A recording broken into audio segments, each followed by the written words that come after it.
All right, everyone. We've made it through the emergency room. We ran the LMNOP protocol, the patient is breathing easier, their lungs are clear, they're stable. So now we get to the heart of the matter, chronic management. And this is the real challenge, isn't it?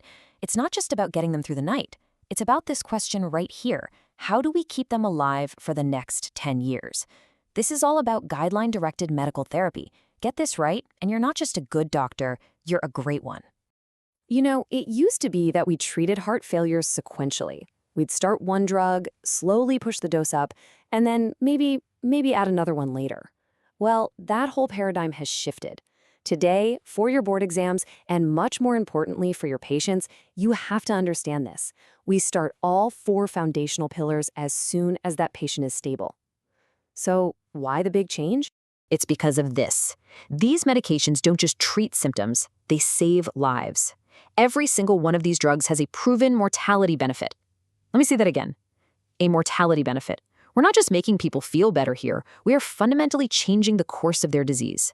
Exactly. And that survival benefit is built on what we call the fantastic 4 pillars of guideline-directed medical therapy. Sarah, why don't you walk us through them? You got it. The fantastic 4 are our core agents. So pillar number 1 is an ARNI. That's sacubitril/valsartan. It's now preferred over the old ACE inhibitors. Pillar 2 is a beta blocker, and you have to use the right ones, specifically metropulsexinate, carvedilol, or bisoprolol. Pillar 3 is an MRA, a mineralocorticoid receptor antagonist, like spironolactone, which is great for fighting fibrosis and fluid retention. And pillar 4, the newest kid on the block, is an SGLT2 inhibitor, like dapagliflozin, a real game changer. Excellent breakdown.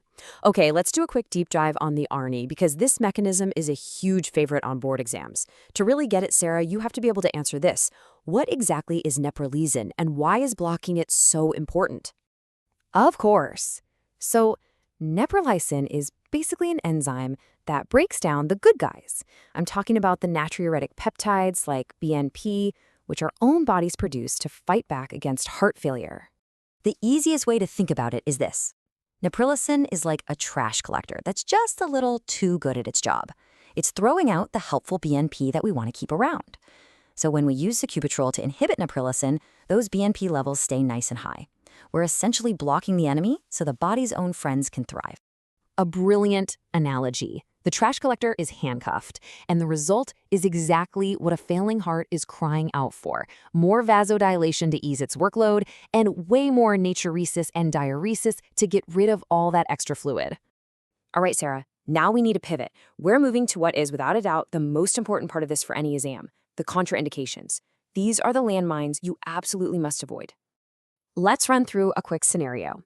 I've got a stable heart failure patient. They come in with a cold, some aches and pains. Is it okay for me to give them some ibuprofen, a standard NSAID? Absolutely not. That is one of the most dangerous things you could possibly do for that patient. Yeah, NSAIDs are deadly in heart failure. Here's why.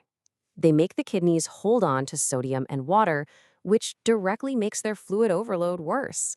And if that wasn't bad enough, they actually blunt the beneficial effects of the ARNIs and ACE inhibitors that we're using to try and save their lives. Exactly. And listen, NSAIDs aren't the only potential killers on this list.